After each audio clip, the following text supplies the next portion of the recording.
Ladies and gentlemen, welcome to the first video of me predicting free agency. And the reason I say first video is because I've only got 3 positions here and there's 20 players. Today we got the quarterbacks, running backs, and wide receivers. If you want to see me do tight ends and some defensive positions, get this to 3,500 likes and I'll make sure to get it done. Also, this is just pure guesses and places where I think players would be good fits. I didn't throw in a ton of research into this. I don't know what Saquon's uncle said about him, like none of that. Also, before we start, don't forget to use code WyattzWorld on G Fuel or Prize Picks, where you can save yourself a discount on any G Fuel products or match up to $100 of your first deposit. Once again, $100 from basketball the other night. It's the way to go. But always play responsibly, and let's get into the video.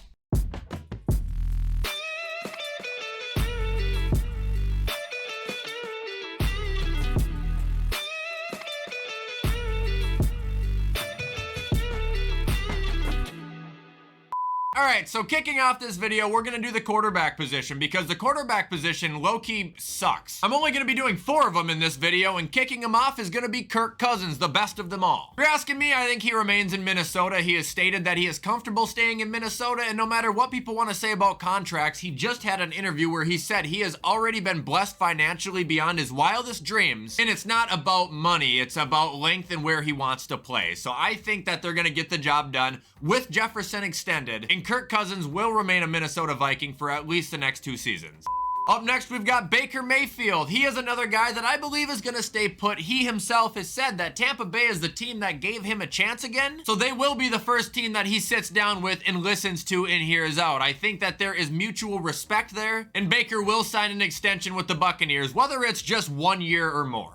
Now we've got Ryan Tannehill. You guys see the catastrophic dump-off I'm talking about? It only gets worse. Ryan, there's a possibility of 3 teams that I see realistically, and that is the Broncos, Patriots, or Steelers. It really all depends on what Ryan wants to do. I think if he goes to the Steelers, it's an increased chance of him probably being a backup at some point. I think if he goes to the Patriots, he's immediately a starter, and Denver, there's a very good chance he would get another opportunity. My most likely destination, however, Patriots. And the final quarterback that I'm going to give time to today is Mason Rudolph. He's another guy that I actually could see going to the Patriots, but I don't think he will. I think Mason Rudolph is gonna go to Denver because that's the most Denver move ever, and he's probably the only guy that they're gonna be able to afford. Wouldn't that be hilarious? The Broncos gave up everything for Sean Payton so he could come and help the team with Russell Wilson, and within a year of Sean's arrival, Russ is gone and replaced with Mason Rudolph. Go Ponies! All right, now we're going to be moving on to the running back position. So starting off the running back position, we have Derrik Henry, and for some reason I have a searing pain inside me that just tells me he is destined for Baltimore. I mean, they're destined for a ring, he's destined for a ring, they're destined to have a stable, good running back. He is all of the above. I guarantee you he would sign there for reasonably priced. It makes sense, does it not? That'll bring us to Josh Jacobs, and this guy my head's been jarred about, honestly, and I think I've resorted to him remaining in Vegas. Now, while that's being said, I could see him going to a number of other teams, but I think at the end of the day, Vegas has much bigger holes to fill than the running back position. They know Jacobs can play. They also know that he is not going to be expecting the number he was expecting last offseason. Give him some money for 2 years, keep him there. Suppose they could slap the tag on him too, but I don't think they're going to do that. Now we got Tony Pollard. I got him going to the Chargers. Who better to replace Eckler than a faster version of Eckler? Tony is a great receiving back. He is a good running back. I know this year my expectations for him were a little bit high, and I could see him going back to Dallas too, but I feel like they're kind of ready to move on. I don't know. Maybe someone else has heard something different. Like I said, I didn't look too much into this. After Tony Pollard, we've got Saquan Barkley, and this one was kind of influenced by my Twitch chat. They were talking about him going to the Texans, and yeah, that's exactly what I want to see. That would be amazing. Nothing against Devin Singletary. I've got another place for him. But Saquon on the Texans with that offense and CJ Stroud? Ooh, it gives me goosebumps, dude. That'd be awesome. Go to an organization where your talents are actually going to have an opportunity to be shown past, you know, the regular season. Not sure what it would take to get him there, if it would probably be, what, 3-4 year deal. Saquon just turned 27. Give it to him. He's fine. Next up, we got Austin Eckler, and I got him going to the Bears, the same place I had him going last offseason. Now, Eckler has slowed down a ton. There is no denying that. But there's also no denying that the possibility could be he was just hurt, banged up. Who knows the true story? Either way, the Bears need receiving help. They need people who can catch the ball. Not saying they don't have the draft ahead of them, but getting Austin Eckler in the backfield would be a fantastic opportunity. He doesn't have to be able to run to catch. He's got fantastic hands. Always has. I think if the Bears could get him for under $10 million a year, that would be a very, very good signing. Shit, I forgot what the market's even at. $10 million is probably ridiculous for him. I bet you they could get him for under $8. Moving on, we got DeAndre Swift. I think he is staying on the Eagles. He just had the best rushing season of his career. No secret, he was behind an elite O-line, but he should be grateful for the team that gave it to him instead of having a big head and wanting a bunch of money elsewhere. I think the Eagles can get him for a reasonable price, and it'll happen.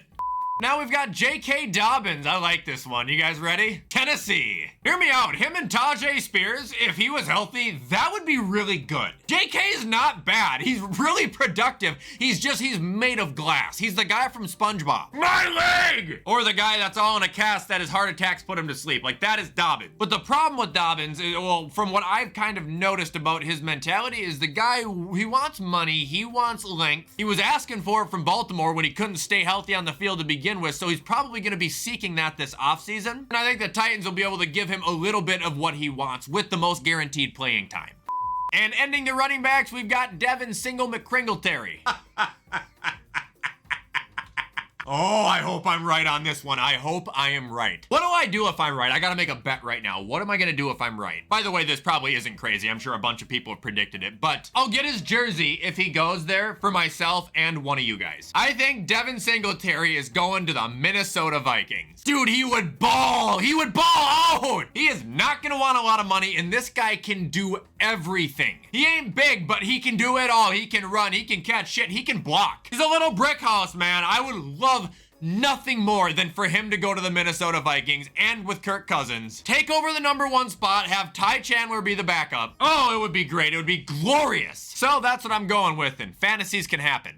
All right, and now ending, we have got receivers, and the first receiver who I think is probably, headlining this entire group of people is Mike Evans. Now, while I could see him staying in Tampa Bay, being loyal and remaining there his entire career, I again have a bad feeling that we are gonna see him as a Kansas City Chief. Look, if Mike wants to go chase another ring, I think he should definitely be able to do it. I just gotta plead that this nightmare doesn't actually become a reality, because if the Chiefs get a true #1, and I know I said Rashee Rice, I think is the second coming of Tyreek, they get a big monster like Mike Evans, seriously, it's more game over than it already has been. Now we got Odell Beckham Jr. I think he is either going to remain in Baltimore or he is going to go to the Jets. It's going to be whatever pays him the most. And the reason I say the Jets, if not Baltimore, is because he has openly said if Baltimore didn't give him the contract last season, he was going to the Jets. He knows Rodgers is coming back. He said he still wants to play. Assuming that the Ravens are probably going to be more focused on getting Derrik Henry if that nightmare again actually becomes true, although it's not as much of a nightmare as Mike Evans to Kansas City. Who knows what would remain for Odell there, So I think it's a tie for me between Ravens and New York. Next up, we got T. Higgins. He is going to be a Carolina Panther. That's not a question. I think that is my most guaranteed one that I am confident in. He wants a good chunk of money. They have a lot of money. Bryce Young needs somebody who is good. T. Higgins is a damn good player. This is also going to give him his chance to go and be the #1 somewhere else. He doesn't have to sit behind Jamar Chase anymore. It makes sense. Plus, they don't even have a first-round draft pick anyway. Just get T. After T. Higgins, we've got Tyler Boyd. Now, he could stay in Cincinnati, but I actually could see 3 other teams for him. None of them more confident than the other, though. I could see him going to the Jets. I could see him going to the Bills. And I could also see him going to the Steelers. All places where he could serve as a fantastic #2 or slot receiver. But probably all places that aren't going to have a ton of money to dish out. So again, it's going to have to be who can get him the biggest contract. And if I'm Tyler Boyd, I'm going to take what I can take. After Tyler Boyd, we've got Kelvin Ridley. I think he stays right where he is in Jacksonville. Again, there's a team that reached out for him when really nobody else wanted anything to do with him. He didn't have a bad year. The entire team as a whole unit underperformed. There is a lot left to be done there. I can see him signing for 2-3 years and a reasonable contract at that. Now we got Hollywood Brown. I think he's going to the Falcons. That's a perfect spot for him. Perfect. This is another team that has much bigger holes to fill than another receiver, but they also need an upgrade from Van Jefferson and Mac Hollins. Perfect solution right there. Now we got Michael Pittman. Again, he stays put. I mean, he's got a good team. He's got a good coach. He's got a young and upcoming quarterback who I think is going to be a freak. Everything is going good for him. I don't think he would have really any reason to leave, especially when he's a solidified #1 there and nobody's going to threaten to take that from him. And ending, we've got Curtis Samuel, and I think he is going to the Bears. Again, they need receiving help outside of DJ Moore and Cole Kmet. Curtis Samuel is going to be out there, and I think he would be a great option. I really think he could cook in that offense with some trick plays involving him and Justin too, but nonetheless, I think the Bears are a great fit for Curtis Samuel. All right, ladies and gentlemen, that is going to be all for today's video. I actually just got done recording a skit too, so keep an eye out for that. That's also going to be coming today. If you guys want to show support to this channel, you already know what to do. Don't forget to turn on that bell since I try my best to post as often as I can. And yeah, take care and have a fantastic rest of your Wednesday.